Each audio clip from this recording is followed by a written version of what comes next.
Okay, there we go. Now I have audio. Okay, so we are up to chapters 9 and 10 in the Hollow Earth Enigma, so we'll just jump right on into it. Um, it looks like we've got two chapters in a row about UFOs. Yeah, UFOs from the Hollow Earth 1 and 2. First is Antarctica, then the second one is the Arctic. So, here we go. The first of the series of cigar-shaped flying objects in the sky were witnessed during the last week of July 1909. They moved at a great velocity and were seen during the day and at night, when apparently lights emanating from inside made them visible to dozens of people on the ground. For the next 6 weeks, until the first week of September, the mystery sightings continued almost every day until, as dramatically as they had begun, the objects were seen no more. Only one fact about the visitation, if such it was, remained incontrovertible. All the UFOs had been approaching from or going away to the south, where, as every witness knew, lay the impenetrable mystery of Antarctica. These extraordinary events, which occurred 90 years ago, okay, actually more than that, 105 years ago, give or take. This is an older book.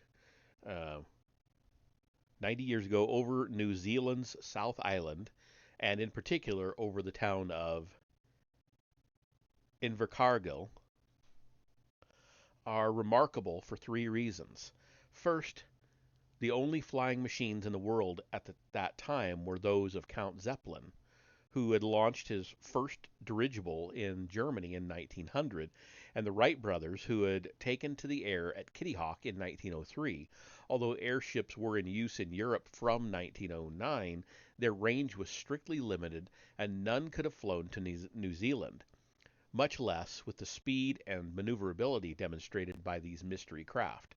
Second, in 1909, the terms UFO and flying saucer had not been coined, and such reports as there had been about mysterious sightings in the heavens were generally put down to freaks of the weather, mirages, or illusions. And third, this is the earliest report on record lending weight to the idea that the UFOs, which had been seen all over the world, may not originate from space, as many experts would like to believe, but from the hollow earth, which they enter and leave via the north and south poles. In this chapter, we shall be examining almost a century of evidence from the nations closest to the Antarctic, which add credibility to this hypothesis. In the next, the focus will be on the Arctic region. Invercargill, which, for any movie buffs, happens to be where the guy in uh, The Fastest Indian is from, just as a little useless piece of trivia. Um, the world's fastest Indian, yeah. Invercargill, where the story begins, stands behind Bluff Harbor on the southernmost part of South Island. Facing the harbor is Stewart Island, shaped like an arrowhead, pointing directly toward the South Pole. It is mentioned as a landmark in a number of the accounts about the cigar-shaped objects, which were also described as torpedo, codfish, or boat-shaped. Several of them were reported elsewhere on the South Island, and a handful were even observed over North Island. These accounts from dozens of witnesses, which were gathered by the New Zealand press, all confirmed the same basic facts. The phantoms varied their pace from hovering to shooting across the sky at enormous speed. They were all majestic in flight, rising and falling like birds on the wing, and able to maneuver in tight circles, sometimes coming as close as 1,000 feet to the ground. In September 1909, after the wave of sightings had ended, an article in the Christchurch Press reported a particularly unusual occurrence in the town of Gore, less than 40 miles from Invercargill. Quote, two local residents of Gore reported having seen at night a boat-shaped object carrying two large fans and three lights, which at times were covered by the fans. Two other residents, dredge hands, in the same locality reported an object shaped like a boat with an open top that came down through the mist in the early morning. The dredge hands swear they could discern two figures on board the craft. A similar object was seen by several school children at noon on the same day. They stated it had the figure of a man seated in it, and the manager of a firm in Invercargill observed a cigar-shaped object which moved along the coast 5 miles from the shore. He said he watched it for 15 minutes before it made off majestically toward the South Pole. End quote. Understandably, these curious incidents on South Island have continued to attract the interest of UFO researchers. Hank J. Hinfalar, the director of the New Zealand Scientific Space Research Centre and editor of the magazine Spaceview, has compiled his own dossier of the events and wrote recently, quote, "There is no evidence to suggest that the year 1909 produced any UFO landings in New Zealand. To most witnesses, the 6-week flurry of sightings was, however, convincing enough to accept that intelligently controlled alien craft of an unknown identity had been visiting New Zealand skies." End quote. These Antarctic-bound UFOs were to prove the first of many that have since been seen not only over New Zealand, but also over the countries in this part of the world, other countries in this part of the world. Just 3 years later, in 1912, a resident of Dunedin, some miles up the east coast from Invercargill, saw another mystery object. An account of this by Isabella Walmsley of Christchurch was quoted by Harold T. Wilkins in his book Flying Saucers on the Moon, 1959. Mrs. Walmsley also referred to an experience of her own some years later. Quote, "Everybody, of course, thought this man in Dunedin was a bit touched when he claimed to have seen a strange object in the sky going south along the coast. He must have seen a meteor," folks said. Now, I am a light sleeper, a legacy from my days as a nurse, and one night when we were living in Timaru, also along the coast about 100 miles from Dunedin, I was awakened suddenly by a loud roaring, hissing noise that passed swiftly over the house. It was the year 1935, before there were night-flying planes here. From the Second World when the Second World War broke out, I thought it was it.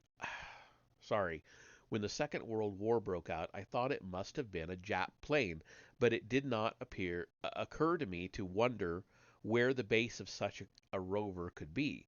The thousands of miles of open sea all around New Zealand, with thousands around New Zealand. A few later, man, I'm screwing this up. I'm sorry. A few days later, I was talking to an old chap who lived in the neighborhood, and he told me that he had to get up in the night, and when he got outside into the open air, he saw a big light like the sun moving south over your house, missy. In 1952, in April 1952, I spent a week in Dunedin and was similarly wakened by a loud swish overhead going south. It was still and about 4 a.m. There was no fading. The noise was there, and then it wasn't. It did not. I did not mention it to the people I was living with, as I knew how they would regard the story. A few days later, the New Zealand and Australian newspapers were full of flying saucer stories. End quote. Man, rough go there. In 1955 and 56, 3 more incidents were reported, all by pilots familiar with any normal kind of flying craft in the skies of New Zealand. Again, the UFOs were all traveling on a direct south-north line from the Antarctic. On 31 October, the captain of a National Airlines DC-3 on its way from Wellington to Christchurch reported a bright round object which flew directly overhead and down the coast of South Island. The following year, on the night of Sunday, 10 June, leading aircraftsman B.L. Lovelock was walking along the road at Waikumete. I'm not sure. I'm sure I butchered that. When he described what he described as an upturned saucer with a bell-shaped dome on top. The UFO was bluish-white in color, Lovelock said, and he watched it for some time before it headed towards the southern horizon. The leading aircraftsman added that he had an uncomfortable feeling of being seized up by the flying saucer, which has led to speculation that he might have been the victim of an unsuccessful alien abduction. On 3 September of that same year, two pilots of Number 4 Transport Squadron of the Royal New Zealand Air Force reported a similar incident. Squadron leader K.B. Smith, the commanding officer of the squadron, was flying a Hastings across South Island at 6:42 p.m. when he saw, quote, a glowing object. Oh, it was just a glowing object, heading in the direction of Dunedin. Quote, at first I thought it was a jet, said the squadron leader, but then I realized it was not. The thing was traveling on a horizontal plane at a fantastic speed, end quote. Smith said that he later learned that one of his colleagues, squadron leader O. Staples, had also seen the UFO. On 5 April 1960, there was a return visit to Invercargill of a strange flying object, according to the Wellington Evening Post. The circular craft with flashing lights was seen by eyewitnesses traveling low over the estuary towards Bluff Harbor and disappeared in the direction of the Antarctic, reviving memories among older residents of the 1909 sightings. Palmerston, on the coast just to the south of Dunedin, was the location for a sighting on 16 June 1963 when a college student, Harold Fulton, saw, quote, two brilliant lights descending in a zigzag fashion, end quote.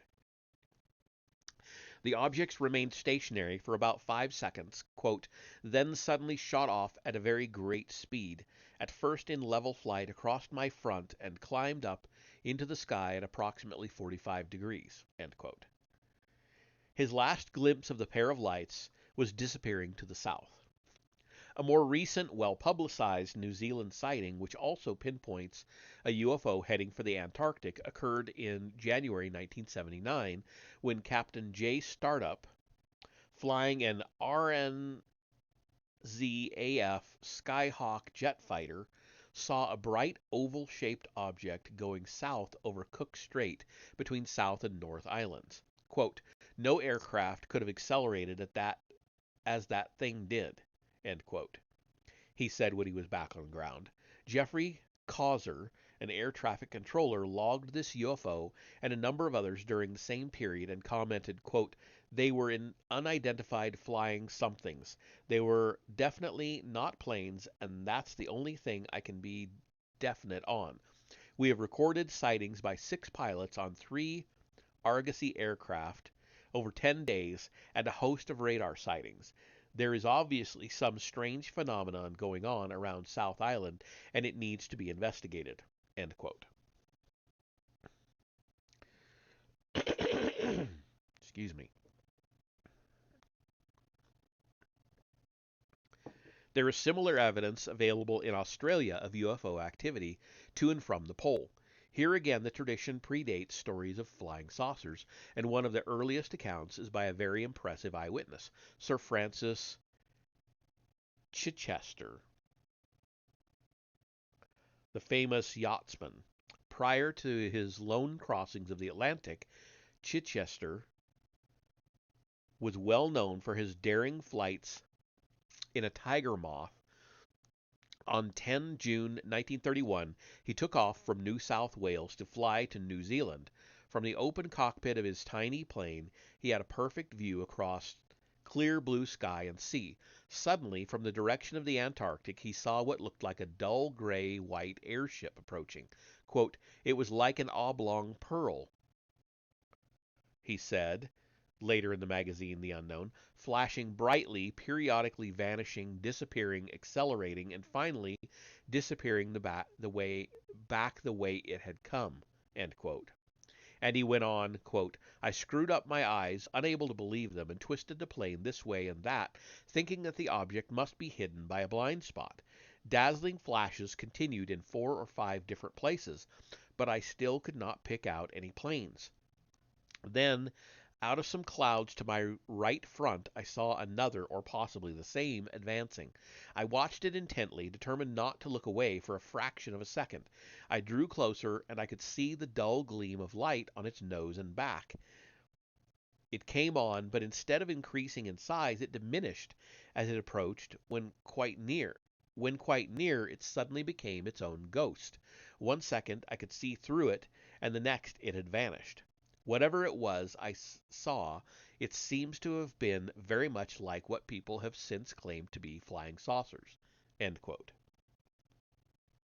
20 years later, another level-headed commercial pilot, Captain B. L. Jones, flying for Australian Northern Airways, saw an equally puzzling object off the coast of Queensland, near Brisbane, on the evening of 17 May 1953. Quote, it appeared to have a glass dome brightly illuminated and beamed a dazzling light. It was noiseless, maneuvered round my plane, and twice crossed my path.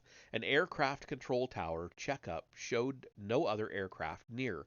9 hours later, a radio operator saw it over the Pacific, ascending at a great velocity in the direction of the South Pole.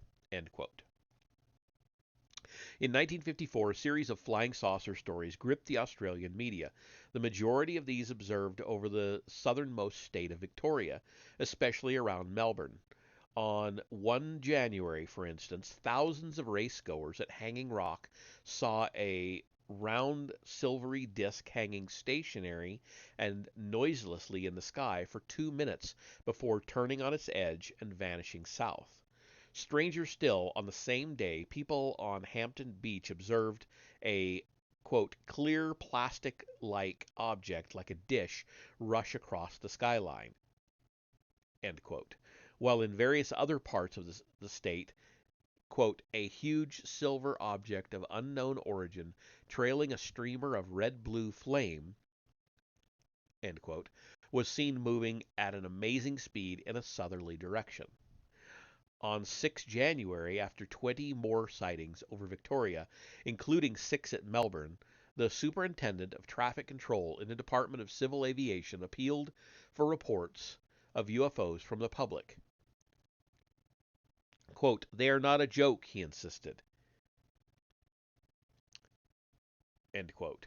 He was probably not amused, however, when he received a letter on 14 January from an unnamed French professor of science who claimed that, quote, flying saucers in opposed cohorts will fight out the next world war. Black Jupes or Jupiterians on the one side and red Martians on the other, with our old planet as their football, end quote.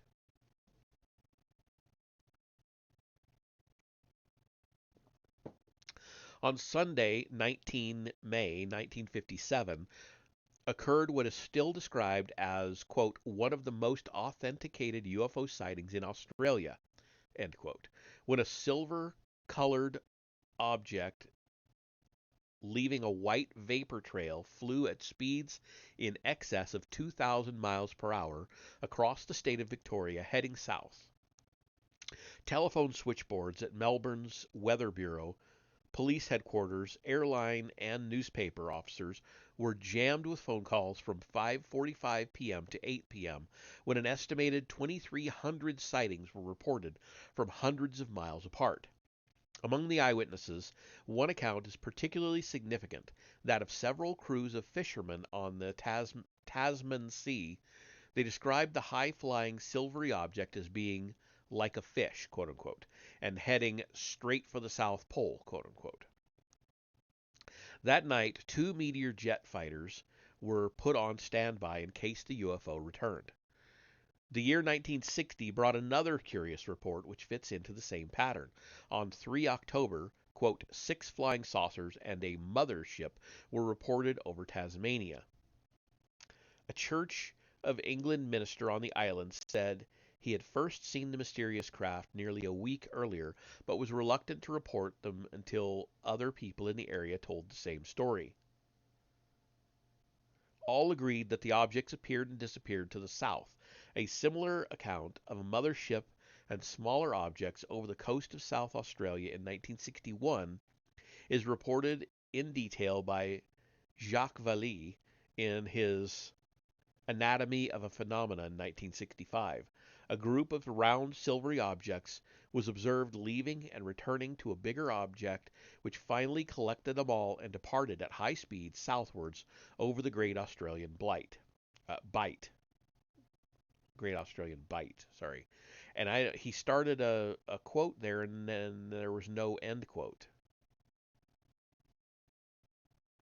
So I'm not sure. It started with 6 flying saucers. Oh, there it is. 6 flying saucers and a mothership. He had it in quotes, and then there was the end quote right next to it, so I couldn't see it. Okay, now it makes sense. Australia had another bumper year of sightings in 1965, starting on 25 July when a number of children in Melbourne reported a bright silvery object that maneuvered in the sky above them, rose vertically, gave off bright flashes, and then disappeared out to sea. A metallic disk was also observed racing to the southern horizon from Australia's farthest flung territory, Macquarie Island, in November. By far the most extraordinary story to come from Australia, however, occurred over the Bass Strait between Melbourne and Tasmania on 21 October 1978, when a pilot was lost in what is alleged to have been a UFO abduction. In the early evening, 20-year-old Frederick Valentic, or Valentich, I'm not sure, set out in his single-engine Cessna 182 on a short solo flight from Melbourne to King Island. He was about 95 miles southwest of Melbourne when he reported to ground control on the mainland that he was being followed by, quote, a high-speed object with green lights, end quote. Asked by a controller to identify the craft, as there was no other traffic in the area, Valentich insisted it was not an aircraft. After a brief break in transmission, the pilot came back on the air again. Quote, "It's coming for me now. I'm orbiting, circling, and the thing is orbiting on top of me also. It has a green light and sort of metallic light on the outside," end quote. At this, a long metallic noise was heard, and Valentich and his plane vanished without a trace. 2 other light aircraft have also disappeared in mysterious circumstances while flying across the Bass Strait. In December 1969, a Fuji single-engine aircraft with only the pilot on board was lost on a flight to King Island, and in September 1972, a Tiger Moth with 2 people on board vanished on a similar trip from the mainland.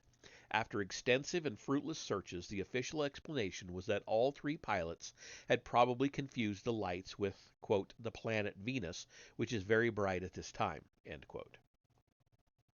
The statement was greeted with understandable skepticism, even ridicule. What no one was able to explain was that in each case the UFOs had first been seen materializing from due south. I have also discovered evidence that the South Pole may be the point of origin for UFOs in a number of sightings from the Cape Province of South Africa and Argentina, which were reported in Flying Saucer Review.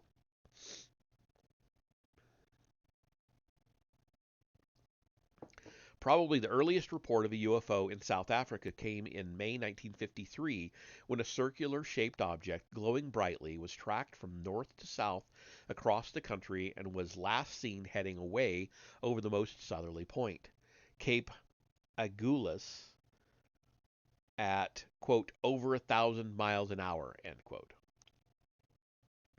At Uppington, also in Cape Province, on 7 December the following year, a meteorologist reported tracking a hemispherical object, quote unquote, which moved at tremendous speed as it disappeared over the Indian Ocean. The mysterious orange-red object shaped like a yo-yo, quote unquote, which also shot out to sea over Durban in March 1956, after being observed by 4 different people, was believed to have been about 50 feet in diameter, with windows, quote, from which a reddish light shone, end quote. Farther south along the coast at East London in July 1956, a scarlet fireball, quote unquote, was seen in the sky by a number of eyewitnesses. Mr. W. White was in Tapson Street with his family, where, quote, the glare gradually died out as it drifted at a fairly low level from north to south, end quote. The following year, on 1 November 1957, 2 Sabre jet fighters of the South African Air Force were sent up to investigate dozens of reports of 2 cylindrical-shaped objects which had come in across the coast of Natal, swung over Pretoria and Johannesburg, quote, at enormous speed, end quote, and then headed off south. The pilot of one of the jets radioed that when he climbed to his maximum height of more than 45,000 feet, the 2 objects were ahead of him several thousand feet higher, quote, and going in the direction of the Antarctic, end quote. An Air Force intelligence officer told the press, quote, we can only assume that the objects were for some form of physical phenomenon for which we have as yet no explanation, end quote.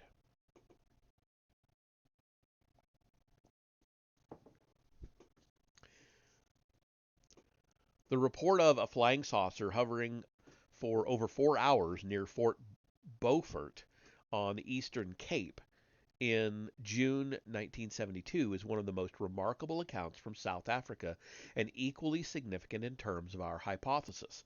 On June 27, what was described as, quote, an oval object gunmetal in color that glowed and frequently changed color from green to yellow to white,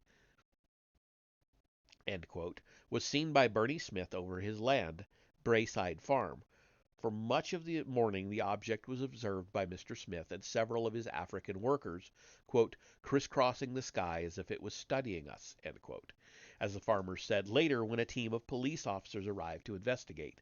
By then, however, the object had flown off, quote, with a terrific rush of speed heading south, end quote. A similar pattern of reports has emerged from Argentina, dating from the same period. Once again, a significant number of them state that the UFOs flew off in a southerly direction. In November 1954, a meteorologist working at Grande Bay, near the southern tip of the country, observed through his binoculars, quote, 2 hovering luminous objects, end quote, which passed over the Falkland Islands going towards the pole. 3 years later, in July 1957, a group of local dignitaries at Comodoro Rivadavia on the Gulf of San Jorge glimpsed a brilliant object heading across the sea towards them. Dr. Hugo Zamet and lawyer Manuel Altuna were driving in a car at the time and saw the UFO change course several times before disappearing, quote, faster than any known earthly contrivance, end quote. 2 days later, the mayor of Comodoro Rivadavia and some of his councilors reported seeing an identical object hovering over the coast before speeding away across the South Atlantic Ocean. In the spring of 1962, it was the turn of the Argentine Navy to see strange objects in the sky. According to the Buenos Aires newspaper El Mundo, 4 sightings were made at sea, 2 by naval pilots and 2 by ships. By ship's officers. Later, the same paper reported that on the night of 15 June at Mar del Plata, a number of people saw, quote, an extraordinary bright object flying high in the sky, end quote, while at the neighboring coastal resort of Miramar, a cigar-shaped object was seen at 9:30 p.m. flying in from the direction of the South Atlantic. The whole craft was vividly illuminated, El Mundo said, and carried three very bright lights, red in the center, yellow on the right, and green on the left. Quote, the flood of these cosmic sightings of late has had a profound emotional impact on the many eyewitnesses, end quote. The paper added, quote, and may well mark a new era with regard to the UFO problem, end quote.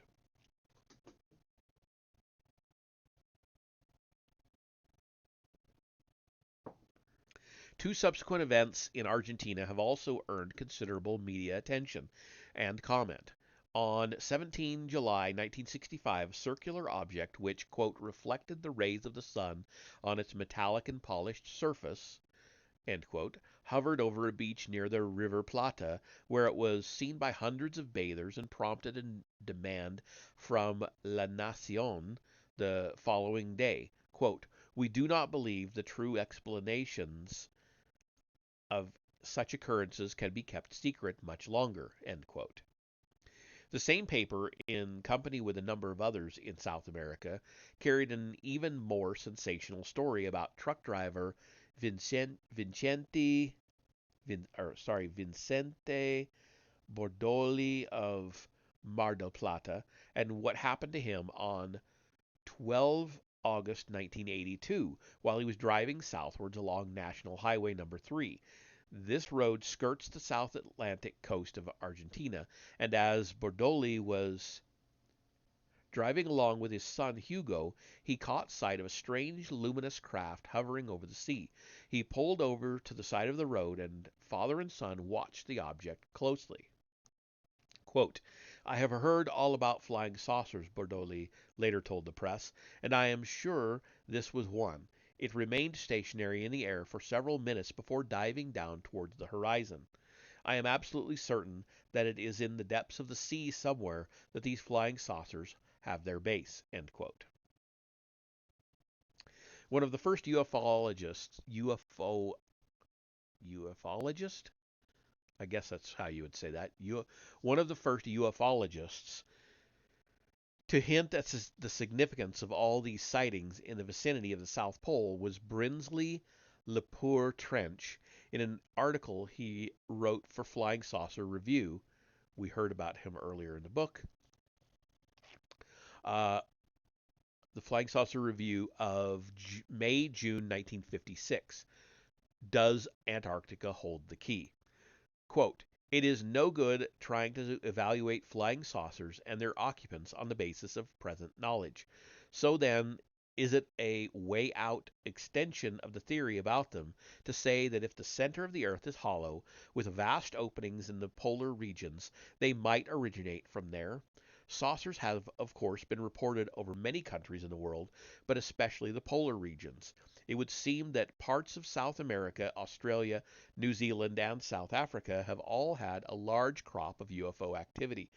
So does the key to it all lie in the frozen waste of the continents surrounding the South Pole? End quote. A series of articles in the popular Brazilian magazine O Cruzeiro at the same time revealed that others were also thinking along the same lines.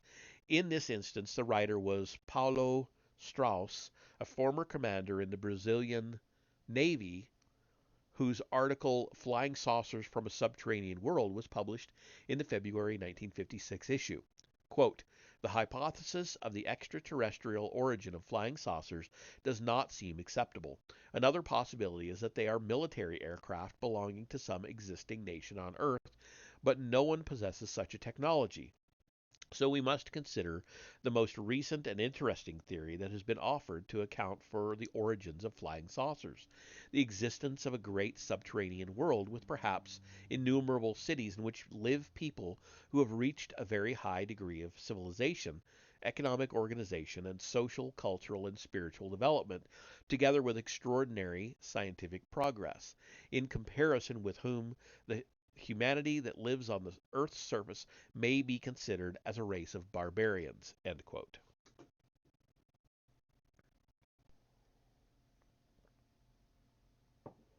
I don't know. I think that's a little bit of a stretch of an assumption to realize to say they must have realized a great economic organization and social, cultural, and spiritual development.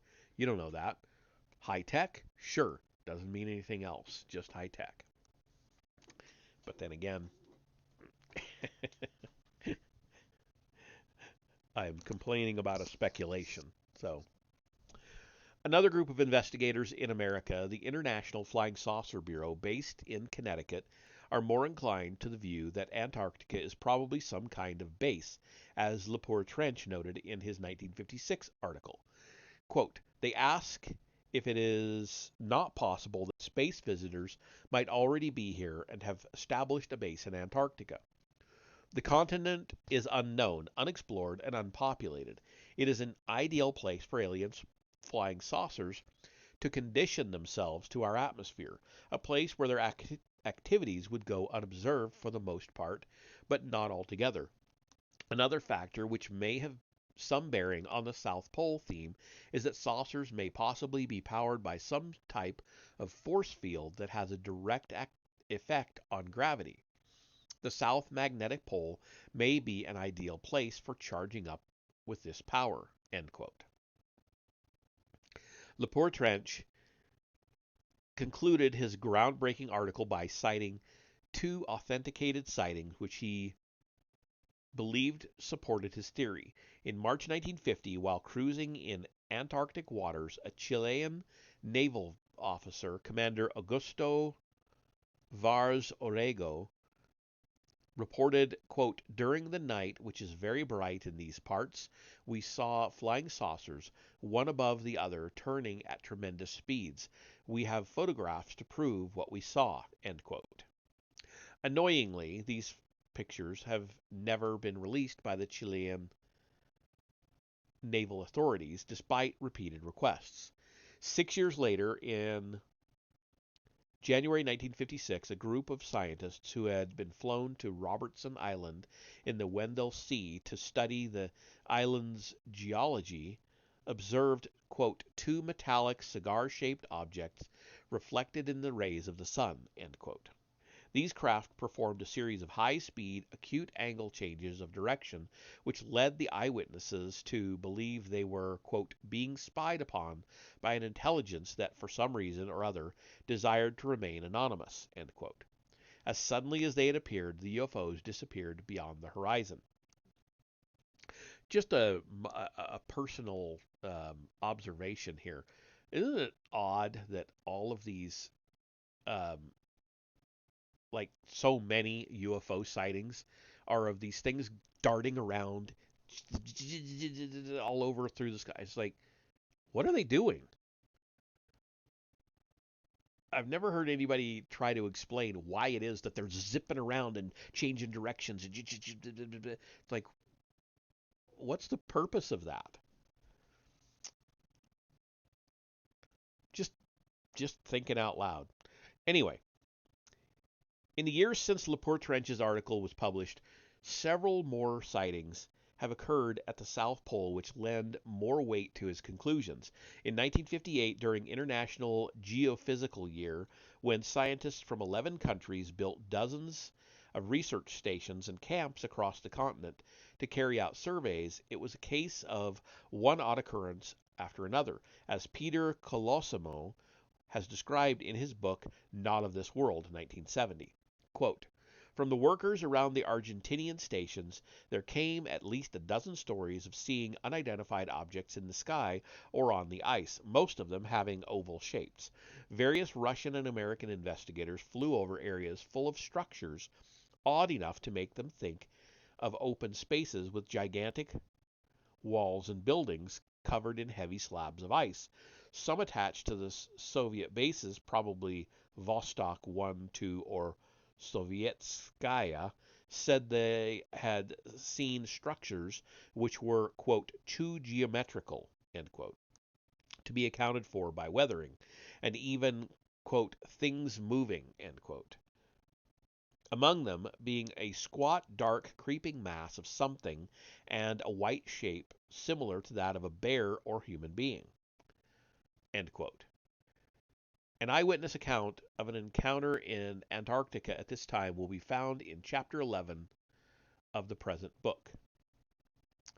Colosimo picked up where Lepore Trench had left off to re-emphasize just how frequently sightings of UFOs occurred in the Antarctic. He made a particular point of an incident in July 1965 which was so unusual as to generate an official statement. The story had originated in the Brazilian newspaper O Estado de Sao Paulo, and I quote from its issue of 8 July. Quote, for the first time in history, an official communique has been published by the government about flying saucers. It is a document from the Argentine Navy based on the statements of a large number of Argentine, Chilean, and British sailors stationed in the naval base in Antarctica. The communique reads, the Argentine garrison in Argentinian Antarctic Deception Island noticed on July 3rd at 1914 hours local time a huge lens-shaped flying object. It seemed to be solid, of a reddish-green color chiefly, sometimes changing to a yellow, blue, white, or orange shade. The object moved in a zigzag towards the east, but changed course several times towards the west and north at varying speeds and quite silently, passing at 45 degrees over the horizon at a distance of 10 to 15 kilometers from the base.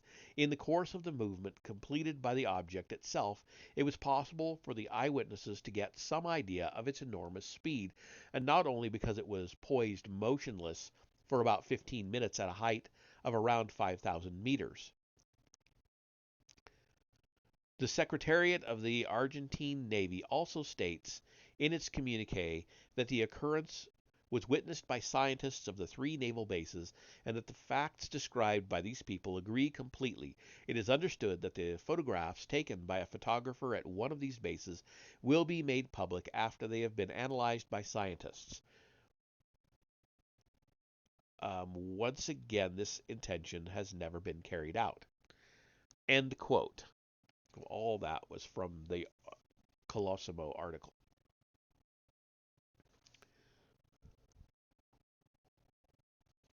Since then, reports of unidentified objects have continued to come in from the vast wilderness.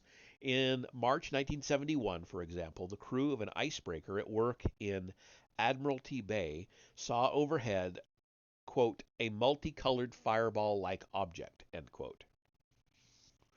While in June 1983, it was the turn of some meteorologists working on Prides Bay, to spot a disc-like object that glistened in the sun as it streaked inland. Most recently, in July 1993, yellow-white discs were observed flying at enormous speed over Cape Hallett. According to a later report, quote, as the last of these objects neared the horizon on 11 July, it disappeared in the auroral glow, end quote. The sheer weight of this evidence can surely lead to only one conclusion, as Pierre Deville wrote in Aurora in March 1980, quote, there is something to look for down there, but what? Perhaps a fantastic astroport maintained by countless millennia in what was once a marvelous continent and is now a chaos of ice? Let us remember that for centuries prior to the discovery of Antarctica, an unknown number of adventurers, navigators, and dreamers pushed down southward seeking the southern paradise, sometimes called Rainbow City, which was supposed to have been built before the flood in materials all the colors of the rainbow. They were not simply following some personal fancy, but being guided by records of a myth surviving for hundreds of thousands of years. End quote. Not long after this article, in 1983, a respected American scientist confirmed that something did exist at the South Pole, a gigantic crater. But according to Professor John G. Weihaupt of Indiana University, the hole was not a natural formation, but the result of a gigantic meteorite striking the Earth. Although still undiscovered, he said the crater was about half a mile deep. 150 miles wide, and lay hidden beneath the ice of northern Antarctica. In his estimation, the hole had been caused by a meteorite weighing around 13 billion tons and measuring 2.5 to 3.75 miles across, which had collided with the Earth between 600,000 to 700,000 years ago at a speed of 44,000 miles per hour. A crater of such a size, however, would be more than 4 times larger than any other meteorite hole ever found on this planet, and such an impact would well change the Earth's axis or rotation. A much simpler explanation of Professor Weishaupt's hole might be that it is the entranceway to the inner world. The dimensions, as the reader will have noticed, are uncannily similar. Shortly before his death in 1995, Brinsley Lepore-Trench, who had initiated so much of the speculation about UFOs originating from the South Pole, hazarded a guess about just where the entrance might be that UFOs used to enter and leave the interior world.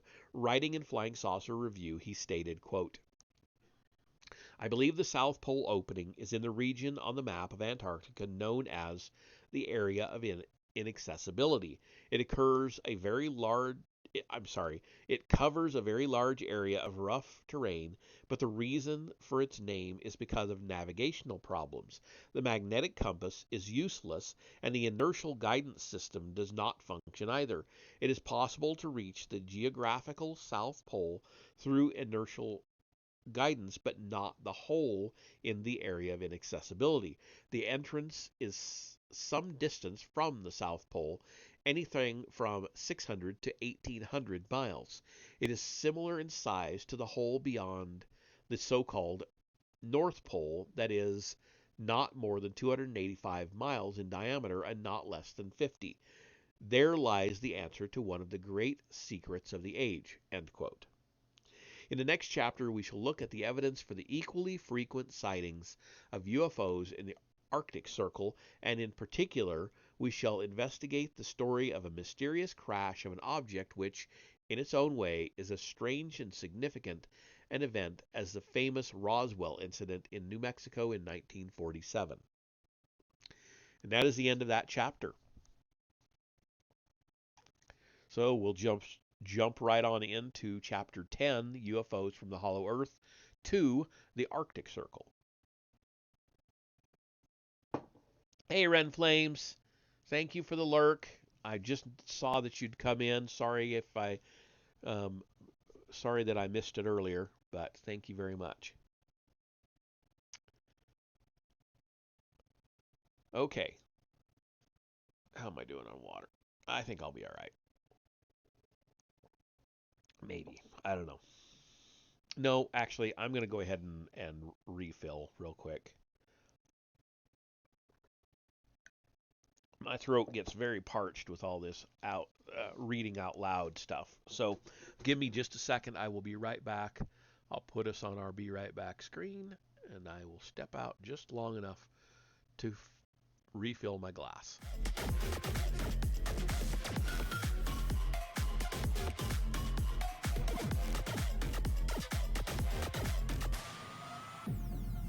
Welcome to a whole new world. Your planet is now under Mid-Ranger's control. Humanity will be exterminated. If you hear this message, do not try to leave. Do not try to fight. Do not try to resist. You will be eliminated.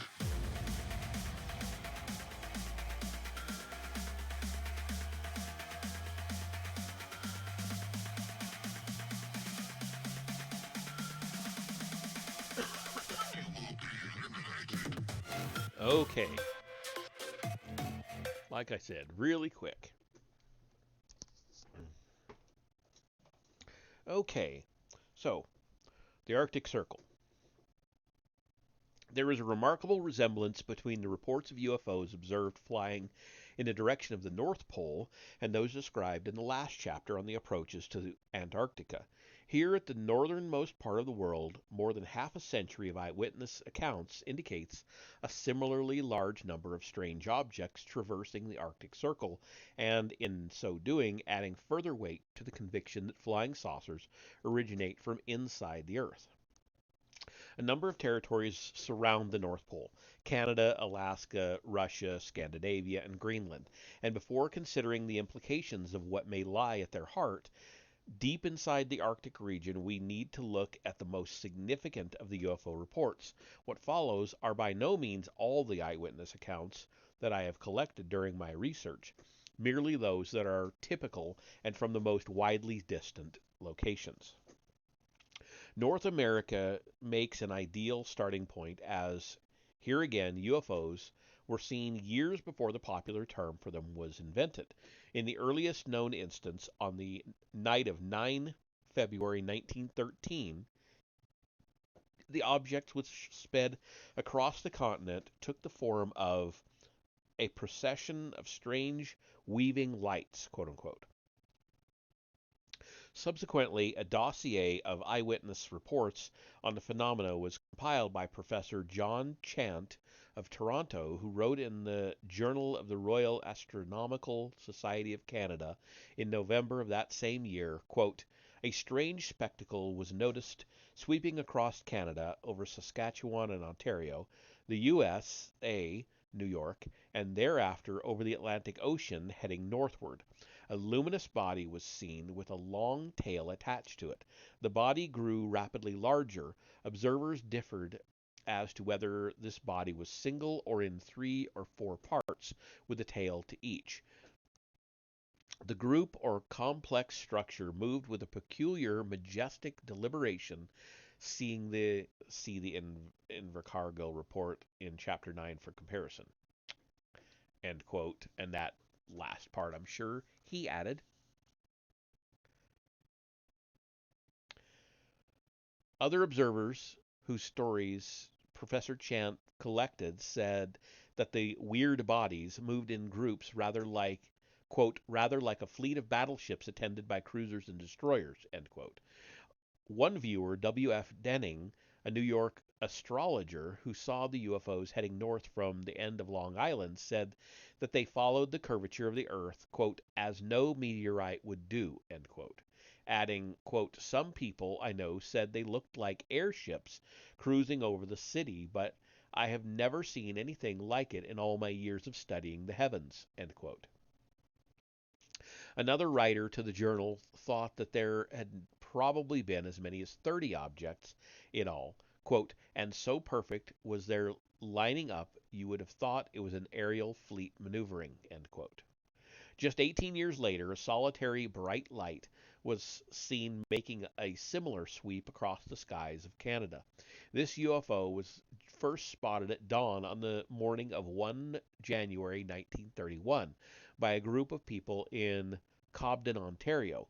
The object flashed as it sped across the sky in a great curve which took it away north across the Hudson Bay.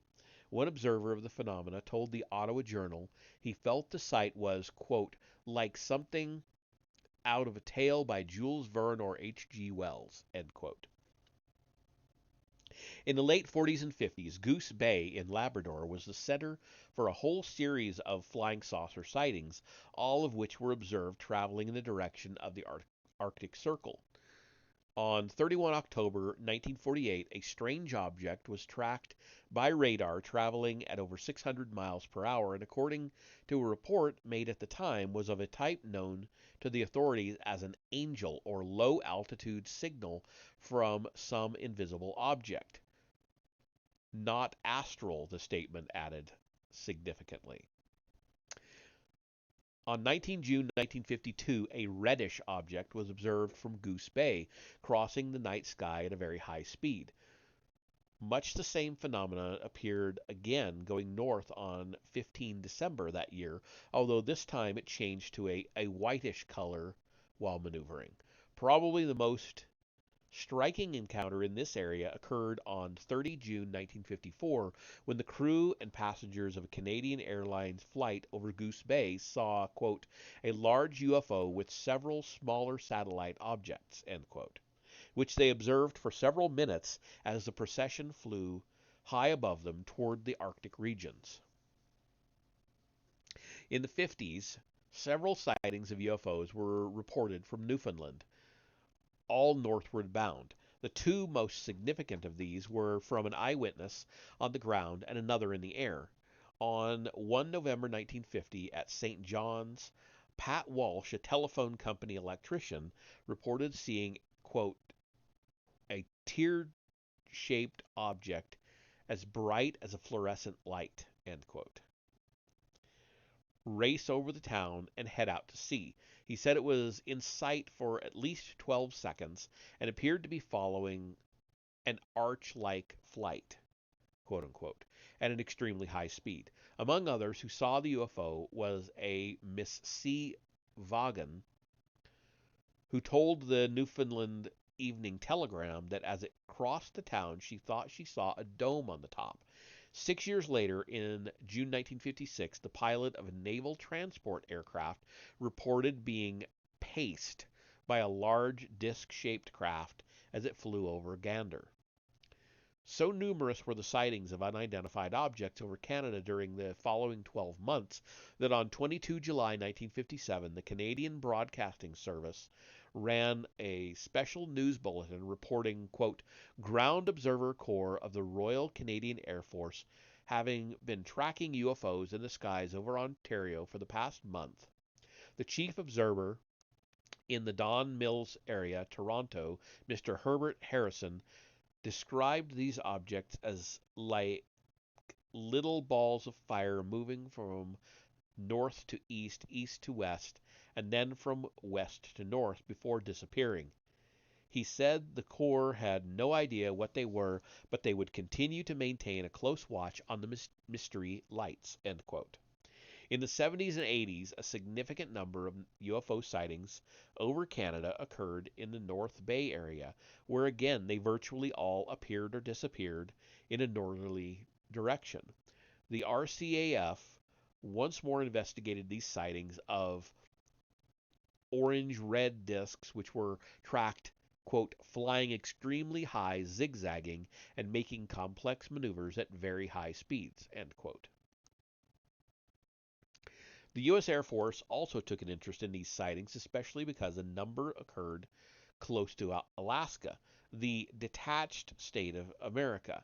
Here, too, a search of the records reveals that UFOs have been reported over the state for half a century, most originating from the Arctic Circle. Stories of unidentified objects over Alaska began in the last year of the Second World War. In 1945, near the Aleutian Islands, 14 men on an attack transport, the USAT Delaroff, reported seeing a dark spherical object which arose over the northern horizon, circled the ship, and then flew back the same way. Several of the crew were apparently convinced the UFO had actually risen out of the sea. An official report of the incident was sent to Washington, but no further details have been made public. Secrecy also surrounds another incident which happened in the late 40s.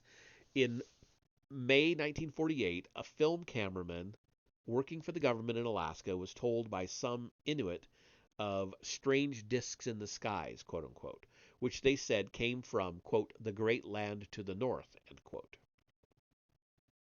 Subsequently, the man took some pictures of these lights, but when he returned to the States, his employers, the U.S. government, took possession of the film and deposited it in a vault in Los Angeles, where it has remained to this day. On 2 December 1950, while a Reeves Airport pilot, C.G. Kelly, was approaching an airfield 8 miles southwest of Anchorage, he suddenly noticed an object overhead traveling at great speed, its brightness increasing in intensity until it was too blinding to look at. Quote, then there was a kind of explosion, Kelly later told newspapermen in Fairbanks, and the object vanished in a northeasterly direction, end quote. The UFO was also reported across an area from Kodiak to Fairbanks, and specifically at Seward, Portage, Squentna, and Anchorage, quote, where anti-aircraft batteries opened fire on the object as it whizzed overhead, end quote, according to one account. 2 years later, on 22 January 1952, another strange object was tracked on radar over North Alaska, which resulted in the sending up of 3 F-94 interceptors to investigate. And on 14 February, a group of airline employees at Nome saw a silvery rocket-like object with an orange flame trail maneuvering, quote, as if it were manned and controlled, end quote. A similar object was also sighted at Unalakleet on the same day, moving rapidly northwest, leaving contrails behind. An even more extraordinary story found its way into the press in February 1969. Lee R. Munsick, a former director of NICAP, told the New York Daily News on 19 February that UFOs had actually been seen, quote, landing and maneuvering, end quote, in northern Alaska and the North Pole area during the previous 2 weeks. Quote, the Alaskan sighting involved a single disc-shaped craft that was seen by a party of trappers about 200 miles east of Umiat, end quote, Munsick said. Quote, the men estimated the UFO was about 2 miles away when they first noticed it. The craft rose and descended to within a few feet of the ground several times, then flew slowly in a tight circle before disappearing. The men said the object was red-colored, end quote. This same phenomena had been reported by 2 Norwegian soldiers in the area of the McKinley Sea, Munsick added. Quote, they noticed a saucer-shaped object which seemed to rise from the direction of the North Pole and fly away in the direction of Greenland. The object moved with great speed. One of the men thought he saw it later fly back towards the pole, end quote. However, the most famous UFO report in Alaska occurred in November 1986, when a Japanese airline pilot, Captain Kenju Teruyuchi, described that he and his crew saw while flying a JAL 747 jumbo jet at 35,000 feet above the Alaskan tundra en route from Iceland to Anchorage. Teruyuchi said they were suddenly aware of, quote, 2 bright lights moving sporadically 600 meters below us and to our left like 2 bear cubs playing, end quote. This was followed by a brilliant light shining directly into the cockpit, while in front was the discernible outline of a craft. Quote, its shape was squarish, flying 500 to 1,000 feet in front of us, very slightly higher in altitude, end quote. The captain said, quote, its size was about the same as the body of a DC-8 jet, and with numerous exhaust pipes.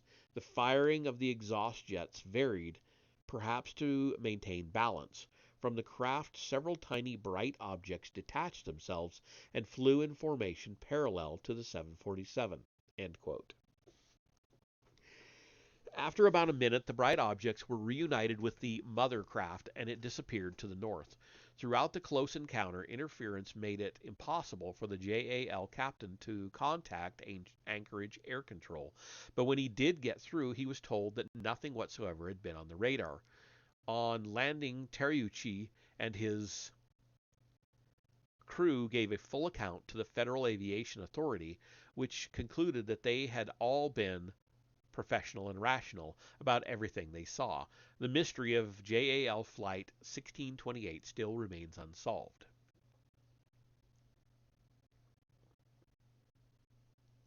For many years, no reports of UFOs or flying saucers were forthcoming from North America's the former Soviet Union. However, in the British newspaper, the Sunday Times of 5 March 1961, in an article headlined Russia Bars Talk of Flying Saucers, reporter Marvin Kalb in Moscow wrote, quote, "In fact, stories about them had begun as early as 1949 when a polar scientist named Murashov took a picture of a strange object of unusual form, which seemed to be some fantastic flying apparatus." End quote.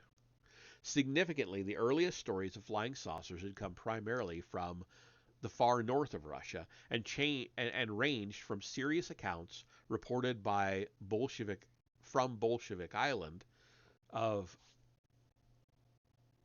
speeding bright lights seen over the Arctic Ocean to a far-fetched yarn of Martian pygmies landing in Siberia, quote unquote. One story even spoke of the arrival in the far north of a green creature from outer space, quote unquote.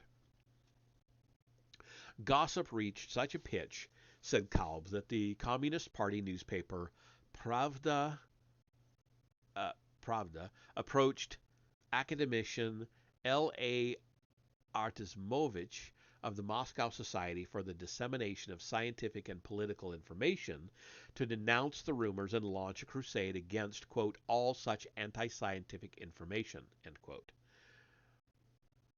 Artsemovich took to his task with enthusiasm, declaring the whole tale, quote, was taken from the American press of 14 years ago, end quote, and that people who talked about UFOs were charlatans guilty of self-deception, conceit, and conscious falsification who should be punished, quote unquote, starting with charlatans, so I forgot to say it. Fortunately, the radical changes in Russia in recent years have enabled researchers to draw back the veil on UFOs behind the old Iron Curtain. The evidence which has subsequently come to light suggests that here, too, not only had sightings occurred as regularly as in the West, but the appearance of the objects was much the same, and the pattern of the craft heading in a northerly direction was equally apparent. Here, too, there were all manner of sightings, ranging from those by trained observers, such as pilots, to ordinary men and women in the street. All were equally convinced about what they had seen, no matter what the party line might say. Sadly, it has proved impossible to discover the fate of Murashov's polar photograph, or any more details about his sightings, but this is offset by another report from the same location in 1956. It was made by the well-known and respected Soviet pilot Valentin Akyuchatov, who at the time was the chief navigator for the Soviet air base at the North Pole. I quote from a recently translated version made available to UFO researchers through the pages of New Worlds. Quote, "We were reconnoitering over a strategic ice area near Greenland when we came out of the clouds into a clear zone and suddenly saw to our left an unknown object flying parallel to us. It seemed like a large pear-shaped construction or a lens with pulsating ends. Thinking we had seen an unknown American aircraft, we popped back into the clouds to avoid a meeting. After a further 40 minutes of flying, the clouds stopped again, and to port we saw the same strange thing once more. It had no wings, antennae, or windows, and neither was there any trace of smoke. We decided to have a close look at the object, so I altered course accordingly. But while we were doing this, the object altered its course and remained the same distance from our machine. After about 15 minutes, the mysterious thing turned down toward the ice and vanished. It traveled with a speed which seemed to us impossible." End quote.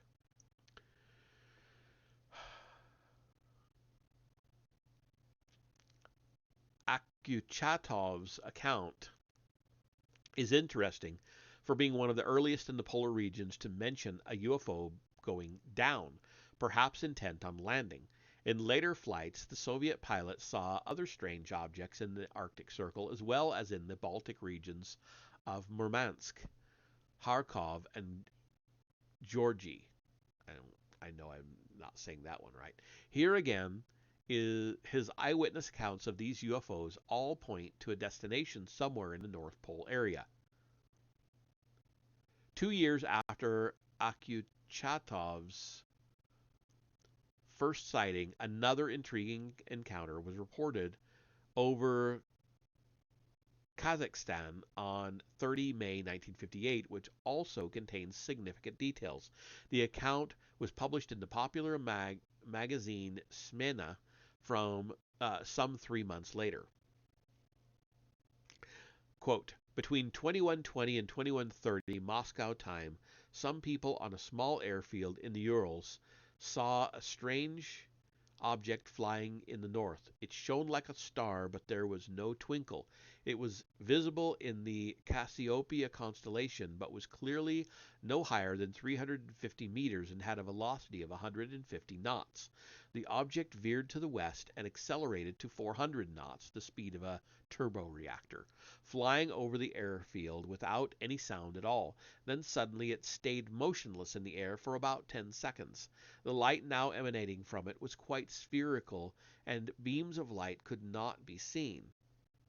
The color was that of a red rose.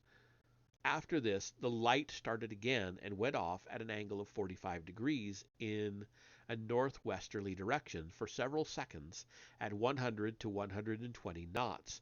Thereupon it suddenly stopped at 45 degrees above the horizon, and the light began to pulsate. Did it then make a spiral descent? Probably it did. At 80 degrees above the horizon, it seemed to turn like a satellite around an invisible axis. When the object had become distant, it appeared to be approached by a second light colored like red stars. Both points of light circled each other for a long time and finally disappeared from view heading north.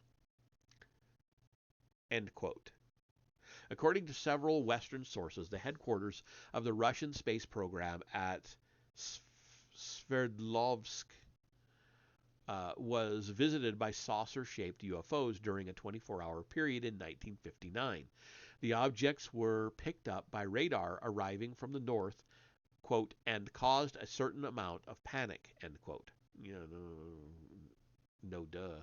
In July 1964, a group of people on board a Tu-104 flying between Leningrad and Moscow also saw a, quote, large bright metal disc, end quote, gliding under the aircraft, which disappeared in the direction of the Arctic.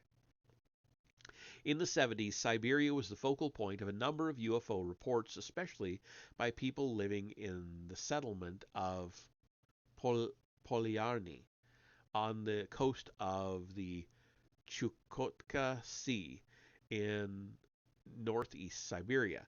They were eyewitnesses to a whole series of phenomena over the North Pole region. Then in March 1985, it was the turn of an Aeroflot air crew to go through an experience very similar to that of Captain Terauchi on JAL Flight 1628. The details of this event appeared curiously in Trud, the trade union newspaper, and it was the first from Russia to be based on air and ground observation, as well as receiving official acknowledgement from the Soviet Academy of Sciences that the crews of Flight 8852 from Tbilisi to Tallinn did indeed encounter, quote, something that we call UFOs, end quote. Things had evidently come a long way since the days of academician Artsimovich. The aircraft was flying about 75 miles from Minsk when the co-pilot noticed a, quote, huge bright yellow object which emitted a thin ray of light, end quote. Suddenly, this widened into a blinding cone, followed by two more cones. The passengers were surprised to see the land below them bathed in bright light and became alarmed as this searchlight settled onto the plane itself. After a few moments, however, the light vanished, leaving a greenish cloud that began to descend at extraordinary speed. Quote, This cloud eventually took up a position behind the airliner. The pilot alerted ground control, which pinpointed the UFO flying behind the plane at 30,000 feet and at 300 miles an hour. The cloud changed shape into a plum, then a square, see the JAL encounter, and finally solidified as a giant needle-nosed wingless aircraft with a curious animal-like tail illuminated by a green and yellow light. End quote. The cloud plane then followed the airliner over Riga and Vilnius, where ground control in both locations picked up two aircraft on their screens when there should only have been one. When the UFO finally swung away from flight 8852, it was last seen heading north over Tallinn or Tallinn. I don't know, Tallinn. Across the Gulf of Riga lies Scandinavia, where Norway and Sweden also have a history of UFO visits.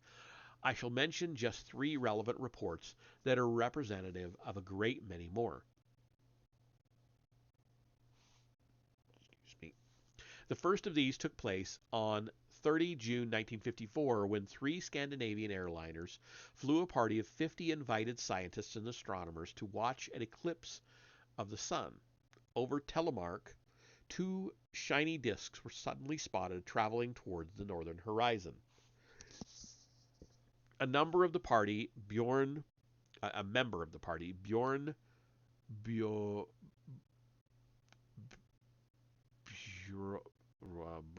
I don't know. I don't know how to pronounce that. I don't even know how to even. I'm going to say Bjornulf.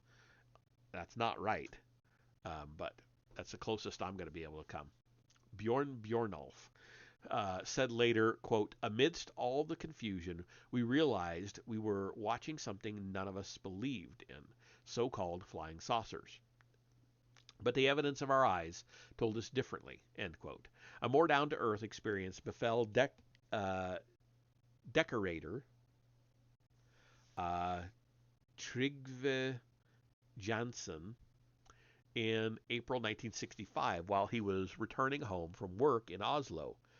As he drove along beside the narrow lake of Gjevsjøen, he spotted a circle-shaped light flying tremendously fast and high in the sky. Quote, it was traveling due north and never deviated one way or another. Although I thought it could not possibly be anything made on Earth, there was just something about the way that it was traveling that convinced me it must be on the way to somewhere, but where I have no idea. End quote. In August 1976, across the border in Sweden, a policeman, Ernst Ackerberg, walked into a mystery unlike any he had met before in all his years as a criminal investigator at Visby on the Baltic island of Gotland. Here, in his own words, is his account as published in Prediction. Quote, I had gone with my wife to our fishing cottage at Lergavsviken, about 53 kilometers from Visby. We had just left the cottage for an evening stroll under the full moon when my wife exclaimed, take a look at the sea and see what's coming. I saw a saucer-like object approaching from a northeasterly direction and heading straight toward us. Its outline was rather blurred, and it kept on a straight course until it almost reached the shore. I thought for one moment it might collide with the mountains, but it suddenly tipped up on its edge and went back the way it had come. The last I saw of the UFO was as it disappeared above the northeastern part of Fituden Island. End quote. Ackerberg's attention to detail would have made him an ideal investigator into the even more mysterious events that occurred in 1952 on the island of Spitsbergen, which lies between Norway and Greenland. Events that are still wrapped in a veil of official secrecy. It is a mystery that might help to resolve the question of whether UFOs do indeed originate from the hollow earth. For in that year, an unidentified flying object crashed on Spitsbergen after being observed following a flight path that would have taken it directly to the North Pole. Spitsbergen lies about 700 miles inside the Arctic Circle. It is actually an archipelago of 5 major islands, and its inhabitants are in the curious position of having to look southward to view the northern lights. Indeed, were it not for the Gulf Stream, which lies 5,000 miles from Florida to, which travels 5,000 miles from Florida to Spitsbergen, there would probably be no shipping to this most northerly community in the world, where the sun is never seen from about 26 October to 14 February. The mystery of Spitsbergen began in the spring of 1952 when several European news agencies reported that a Norwegian air pilot had spotted the wreckage of some kind of aircraft. Apparently, several islanders had seen a bright circular shaped light moving directly overhead towards Franz Josef Land, which had suddenly plunged onto a remote part of the main island. Following the pilot's report, rescue teams were flown to the spot and remains were taken back to Oslo, and the controversy began. Despite repeated requests from the media, it was to be almost 3 years before an official report on the crash was issued. On 4 September 1955, Colonel Gernod Darnbill, the officer who had headed the board of inquiry set up by the Norwegian General Staff, gave an interview to the Stuttgarter Tageblatt. For once in the muddied and often controversial history of UFOs, his words did not amount to a cover-up, but were an open and frank statement. Quote, "The object which crashed at Spitsbergen was not an aircraft, but an object commonly known as a flying saucer. It was seriously damaged, and experts from Britain and America were invited to join our investigation. It is still undergoing intensive examination, although our present knowledge does not yet enable us to solve all the riddles. I am confident that these remains will prove to be the utmost importance in this respect." I think this is still part of the quote. "Some time ago, a misunderstanding was caused by saying that the disk probably was of Soviet origin. It has, this we wish to state emphatically, not been built in any country on Earth. The materials used in its construction are completely unknown to all the experts who participated in the investigation. The Board of Inquiry is not going to publish an extensive report until some sensational facts have been discussed with U.S. and British experts."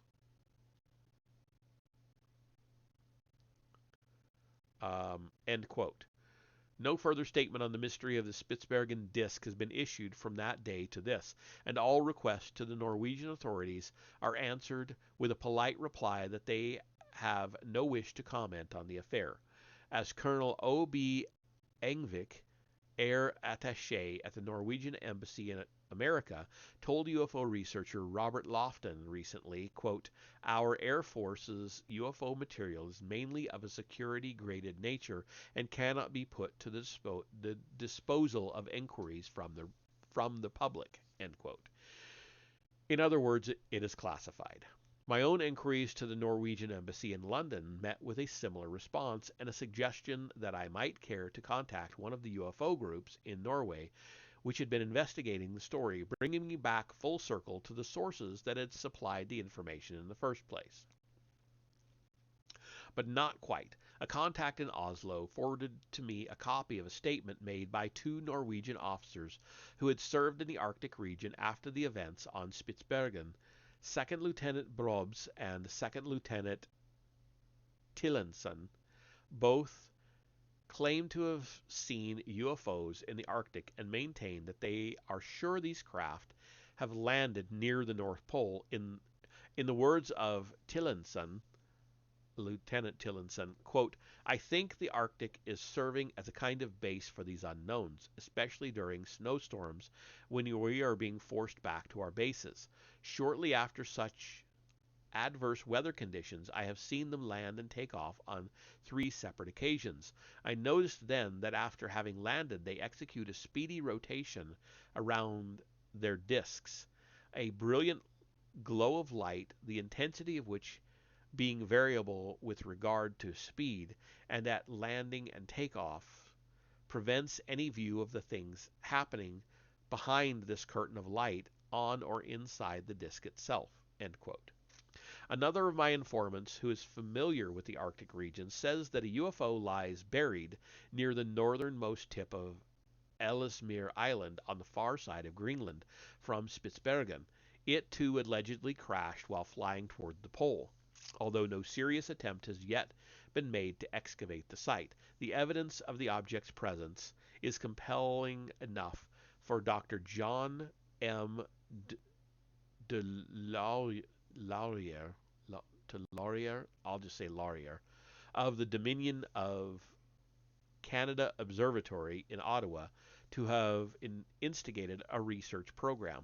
This, he hopes, will one day be followed up by a visit to one of the most inhospitable yet fascinating places on Earth.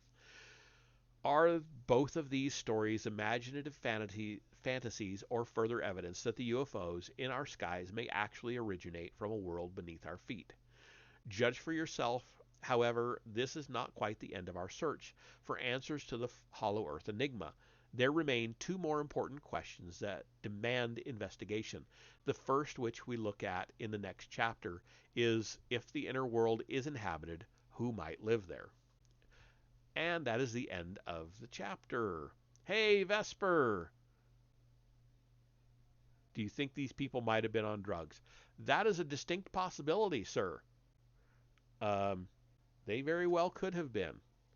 Could have been on hallucinogens, could have been, who knows? Certainly a possibility.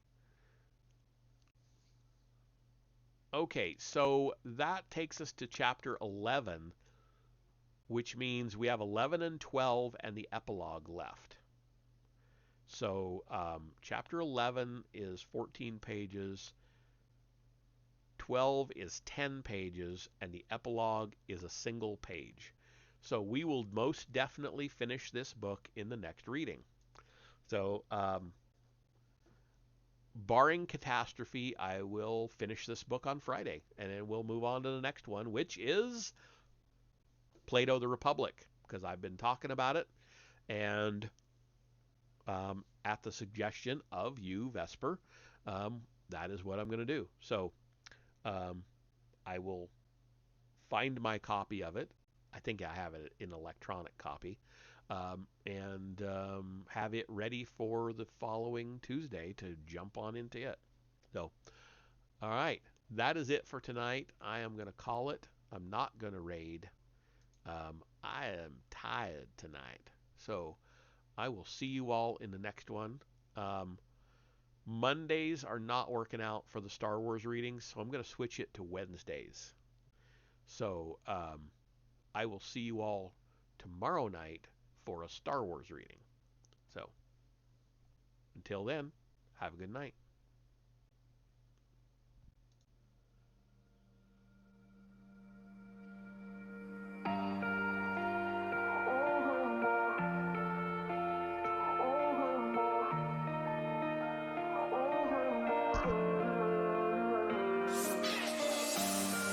Feeling shattered skies, watching teary blue eyes, wonder where I might find some peace of mind.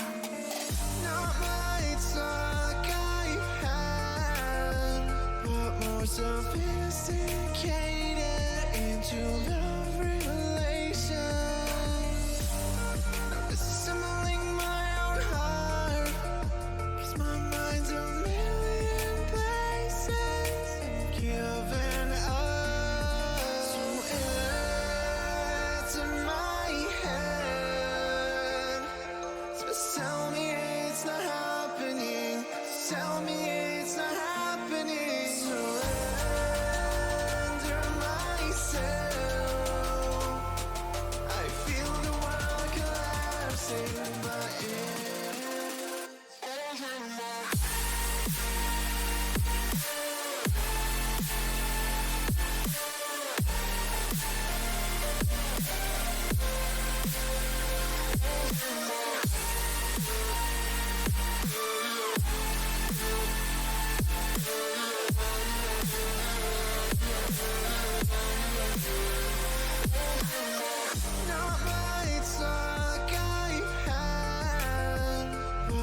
Sophisticated into the